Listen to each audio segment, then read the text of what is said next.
The chaos arrived on a Tuesday night, smelling of iron and expensive cologne. Alara was charting vitals when the emergency bay doors burst open, slammed back against their stops by two men in dark suits. Between them, a third man was a ruin of tailored silk and blood.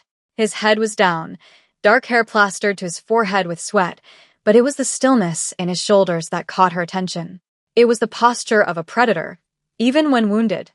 Doctors and nurses swarmed, a flurry of blue scrubs and urgent questions that were met with stony silence from the two guards and a low, guttural sound from the injured man.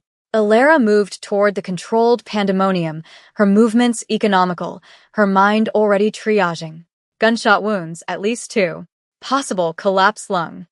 "We need to get him on a gurney now," Dr. Evans shouted, trying to get a hand on the man's arm. The reaction was immediate and violent. The injured man surged upward, shoving the doctor back with shocking strength. He was on his feet, unsteady but lethal, his eyes scanning the room. They were dark, fiercely intelligent, and utterly disoriented. He backed away, ignoring the blood blooming on his white shirt, his body tense to either fight or flee. His guards moved to flank him, their hands inside their jackets. The air in the ER crackled, thick with the threat of imminent violence. "Sir, you're in a hospital. We need to help you," a senior nurse said, her voice loud and slow, as if speaking to someone who didn't understand the language. He didn't even look at her. His gaze swept past the faces, the frantic gestures, the shouting. He saw their mouths moving, but the sounds were lost to him. The world was a silent, threatening pantomime. He was cornered, deaf to their intentions, and every instinct screamed trap. He took another step back, hitting the wall. That was it. He was ready to fight his way out. Alara saw it. Not just the panic, but the profound isolation in his eyes. He wasn't defiant. He was deaf. The realization hit her with the force of a physical blow. All the noise, the shouting, the commands, it was just static to him. A threat he couldn't interpret. While others saw a monster, she saw a man drowning in silence. Ignoring the tense standoff, she turned, her sneakers squeaking on the linoleum. She grabbed a small whiteboard and a marker from the nurse's station. Her colleagues stared, a few murmuring in confusion, but she ignored them. She wrote 4 words in clear, block letters. She walked back toward him, holding the board up. She didn't try to get too close, just near enough for him to read it. She held his gaze, her own steady and calm.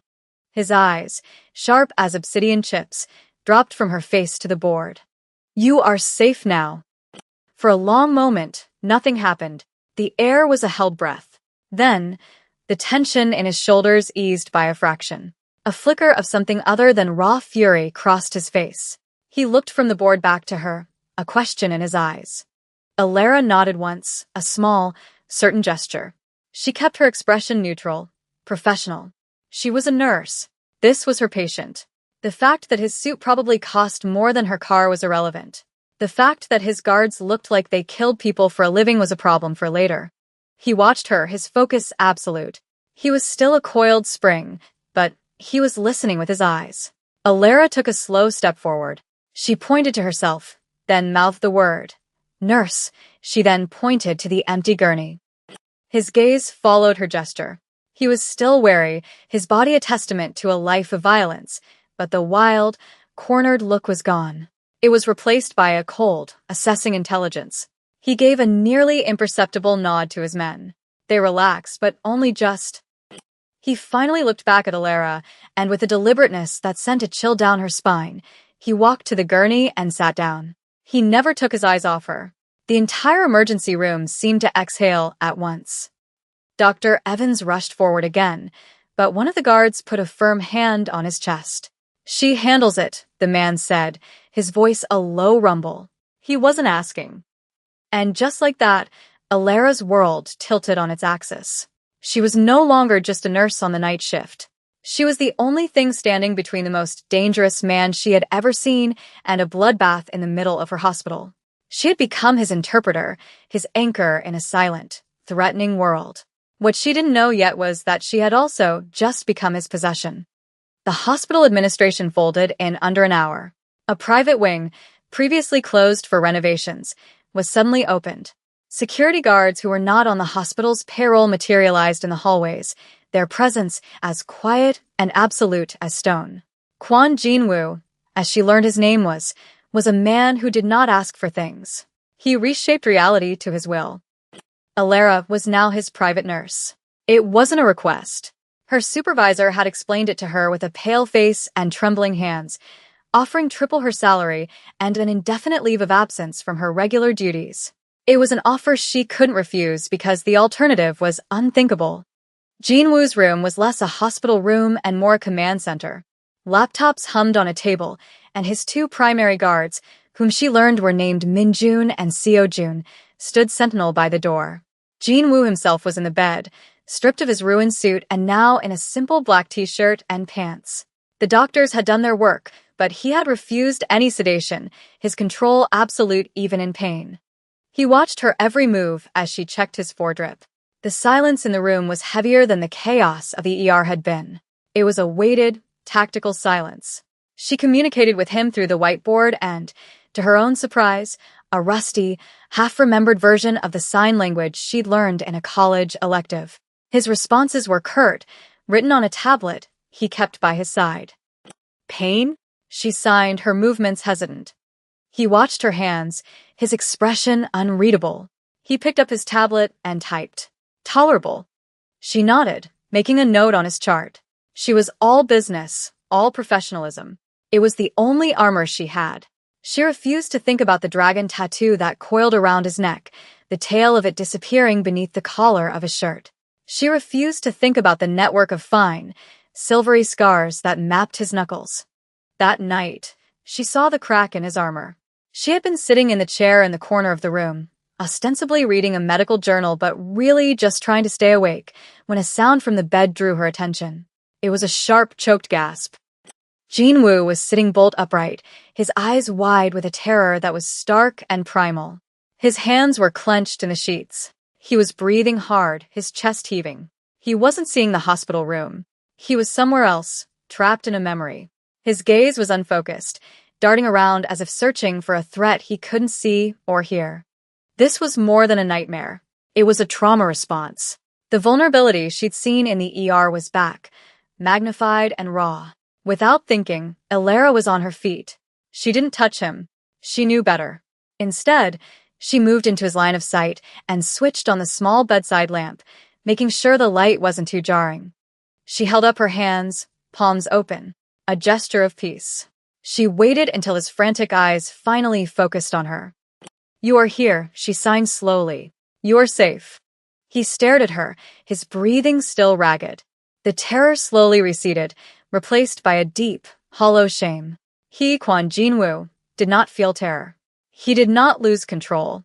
He looked away, turning his face to the window, presenting her with a profile carved from granite. He typed on his tablet without looking at her, his thumb moving with precision. He held it out. "Leave." But she didn't. She saw the tremor in his hand, the one he couldn't conceal. She knew what it was like to feel utterly alone, to be trapped in your own head.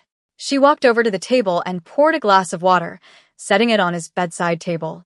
She didn't look at him. "I'll be right outside if you need anything," she said softly, knowing he couldn't hear the words but hoping he would understand the sentiment. Then she turned and walked out, closing the door quietly behind her. She leaned against the cool wall of the corridor, her own heart beating a little too fast. She had seen something she wasn't supposed to see. The man who controlled a slice of Seoul's underworld was haunted by his own silence. It wasn't just a physical condition. It was his deepest wound, the one thing in his life he could not command or conquer. A few days later, the hospital was no longer safe. Minjun approached her, his face grim. "We are moving him," he said. "The men who did this know he is here." Alara's blood ran cold. She had been living in a strange bubble, a world of silent communication and unspoken threats contained within the hospital walls. Now that bubble was about to burst. "What does that have to do with me?" she asked, her voice steady despite the flutter of fear in her stomach. "He will not go without you," Minjun stated simply. It wasn't a compliment. It was a fact. You will be compensated. You will be protected. It was a choice that was not a choice. To stay behind now, knowing what she knew, was a death sentence. They would see her as a loose end. To go with them was to step willingly into the fire. She thought of his eyes in the dark, filled with a terror he would never admit. She thought of the slight tremor in his hand. She was a nurse. Her job was to preserve life. And for some reason, her staying felt like it was essential to preserving his. "I'll get my things," she said, her voice betraying none of the turmoil inside her. It was a deliberate choice. A step off a cliff she couldn't see the bottom of. The transfer was a masterclass in silent, brutal efficiency. They moved through service corridors and underground parking garages, a small, heavily armed convoy in a series of black sedans with tinted windows. Alara was in the same car as Jinwoo. The space was tight, filled with the scent of leather, his cologne, something clean and sharp like cedar, and the low hum of the engine. The city lights of Seoul blurred past the windows. At a red light, a group of laughing friends crossed the street, oblivious to the lethal cargo in the car beside them. For a moment, Alara felt a pang of longing for that simple, uncomplicated world she had lost. Suddenly, the car swerved violently. Another sedan slammed into their side, the screech of metal on metal a deafening shriek. Alara was thrown against Jinwoo. His arm came around her instantly, a band of steel pulling her against his chest, shielding her with his own body. The world outside became a flurry of motion and muffled shouts. Their driver expertly navigated the assault, tires smoking as he pulled them out of the immediate danger. Pressed against him, Alara could feel the hard, controlled beat of his heart against her cheek. His body was tense, ready for violence, but his hold on her was purely protective. Her face was tucked into the curve of his neck. She was surrounded by him. In the middle of an ambush, she should have been terrified. Instead, a strange, unwelcome sense of safety washed over her. The moment was over as quickly as it began. They were clear. The other cars in their convoy had dealt with the threat. But he didn't let her go immediately. He held her for a second too long, his breath warm against her hair. She made the mistake of looking up. His eyes were dark, intense, and fixed on her. The silence in the car was no longer empty. It was charged, electric, filled with everything they couldn't say. He saw her, not as a nurse, not as an employee, but as something else entirely. And she saw the man beneath the monster, the protector beneath the predator. That was the moment everything changed. They arrived at a penthouse that seemed to float above the city, a fortress of glass and steel. The view of Seoul was breathtaking, a glittering tapestry of lights spread out below. But the beauty was cold, sterile. It was a cage, no matter how gilded. Alara found her professional footing again, insisting he rest. The ambush had clearly taken a toll on his still-healing body. While he conferred with his men in his office, communicating through a series of sharp hand gestures and typed messages, she explored the space she was now confined to. She found a library, shelves lined with books in Korean and English. On a small table, there was a framed photograph, turned face down. Curiosity got the better of her. She picked it up. It was a picture of Jinwoo, younger, smiling. His arm was around an older man who looked so much like him they could only be brothers. They both looked happy, unguarded. It was a version of Jinwoo she couldn't reconcile with the cold, dangerous man in the other room. She heard a sound and quickly put the photo back, just as he entered the library. He saw where she had been standing. His eyes flickered to the photograph, and his face became a mask of ice. He walked over, picked it up, and without looking at it, placed it inside a drawer, the sound of it closing final and absolute. He had built a wall of silence around his past as surely as he lived in a world without sound. That night, the war came to them. The attack was brutally efficient. An explosion rocked the floor below, a concussive force that threw Alara to the ground. The emergency lights flickered on, casting the penthouse in an eerie red glow. Alarms blared, but she knew Jinwoo couldn't hear them. He was already moving, emerging from his bedroom with a gun in his hand, his movements fluid and precise. He saw her on the floor, and in 2 strides, he was there, hauling her to her feet. He pushed her behind him, his body a solid shield. His men were already engaging the intruders, the muffled pops of silenced weapons echoing from the main living area. He was focused, his eyes scanning every shadow. He was a creature of violence, born to this world. He pointed, indicating she should stay low and follow him toward the reinforced safety of his office. She did, her heart hammering against her ribs. They were almost there when a man dressed in black dropped from a shattered skylight, landing between them and the door. He held a knife, and his eyes were fixed on Alara. He saw her as the weakness, the leverage. Jinwoo moved to intercept, but another attacker appeared from the hallway, forcing him to divide his attention. For a split second, Alara was alone, exposed. The man with the knife lunged. There was no time to think. Her survival instinct took over. She grabbed a heavy glass sculpture from a pedestal, a swirling abstract piece that probably cost a fortune, and swung it with all her might. It connected with the side of the man's head with a sickening crack. He crumpled to the floor, unconscious. Alara stood over him, breathing heavily, the sculpture still clutched in her hands. Her knuckles were white. She had never hurt another person in her life. A line had been crossed, a line back to her old life, and it had been irrevocably erased. Jinwoo had dealt with his own attacker and was now at her side. He looked from the man on the floor to her, his eyes searching her face. He saw the shock, the horror, but also the flicker of fierce resolve. He reached out, not to the weapon, but to her hand that held it. He gently uncurled her fingers, taking the heavy object from her and setting it aside. His touch was surprisingly gentle. The fight was over moments later. His men were ruthlessly efficient. When the silence descended again, broken only by their ragged breathing, they were alone in the ruined living room. Adrenaline coursed through Alara's veins. Jinwoo led her to a sofa that had somehow survived the chaos and sat her down. He disappeared for a moment and came back with a glass of brandy, pressing it into her trembling hands. He sat across from her, watching her. The silence between them was different now. It was a shared space, forged in violence. He picked up his tablet, his thumb moving across the screen. He held it out for her to read. "I was wrong to bring you here." Alara shook her head, taking a sip of the brandy. The fire of it was a welcome shock. She looked at him, meeting his gaze directly. "I chose to come." She mouthed the words slowly, clearly.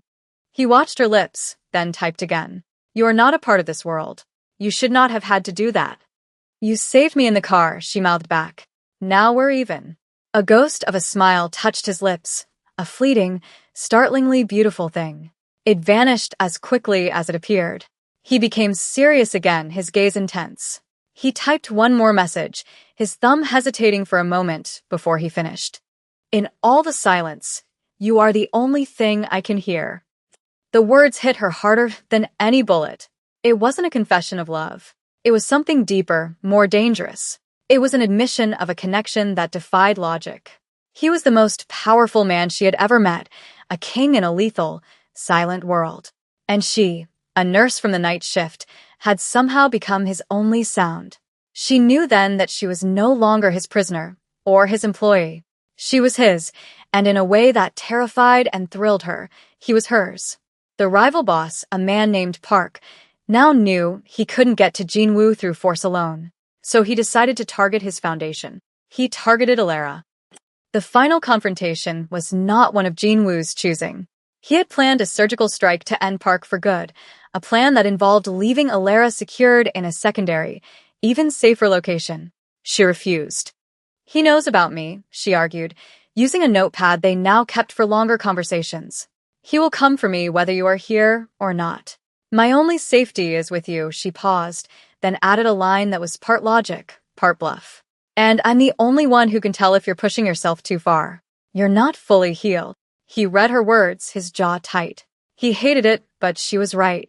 Park had made her a part of the war.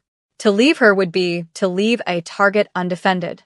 His gaze was heavy, a silent argument he knew he was losing. With a curt nod, he consented. She was in. The plan was to corner Park at a private auction he was attending. Jinwoo's men would secure the perimeter, eliminating Park's guards one by one, creating a path for Jinwoo to face him alone. Alara's role was to stay in the command vehicle, monitoring communications and medical readouts from a discreet biomonitor Jinwoo was wearing. It went wrong almost immediately. Park had anticipated a move. The security was heavier than expected, and a betrayal from within Jinwoo's own ranks meant their entry point was compromised. Jinwoo was cut off from his main force, trapped in the labyrinthine corridors of the auction house with only Minjun at his side. Alara watched the communications go dead, her heart seizing. On the tactical map, Jinwoo's location was a blinking red, surrounded by the enemy. They were walking into an execution. Panic was a cold, useless thing. She pushed it down, her mind racing, her nurse's training kicking in. Assess, diagnose, act. She scanned the building schematics on her screen, her eyes darting over HVAC systems, electrical grids, floor plans. She needed a diversion. Something big. Something no one would expect. Her eyes landed on the fire suppression system.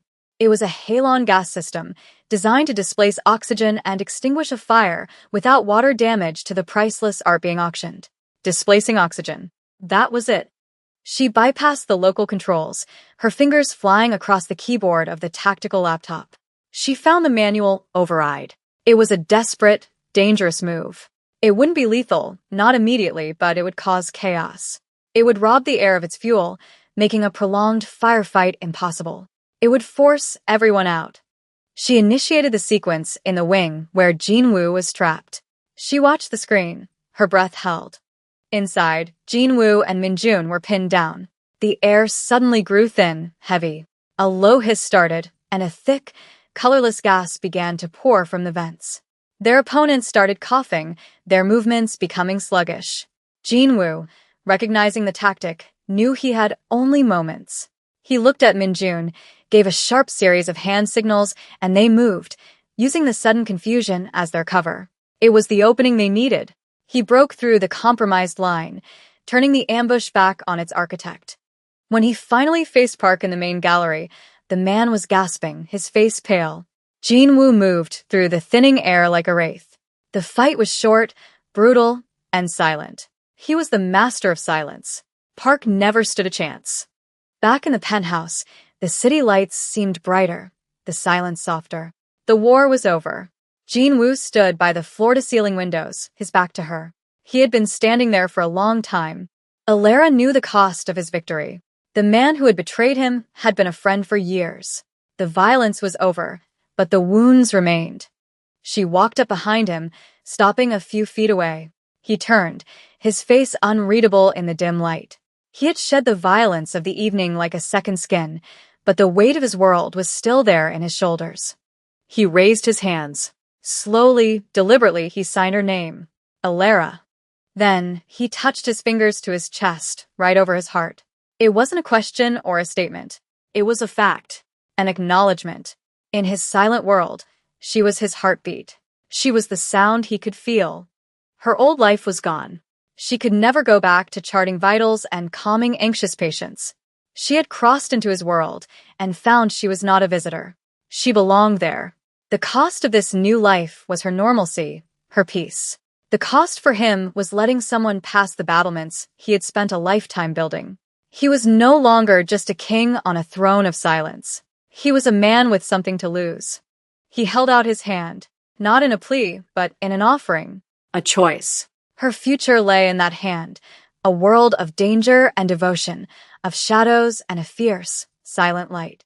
She looked at his outstretched hand, then up at his face. She saw her reflection in his dark, steady eyes. And without hesitation, she placed her hand in his. The choice was made, not in words, but in the quiet, unbreakable language they now shared.